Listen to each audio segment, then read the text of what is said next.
Tatay na kami.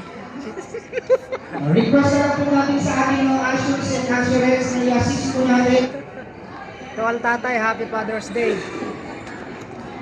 Anak, mag-aaral ka mabuti dyan ah. Dito pa si tatay.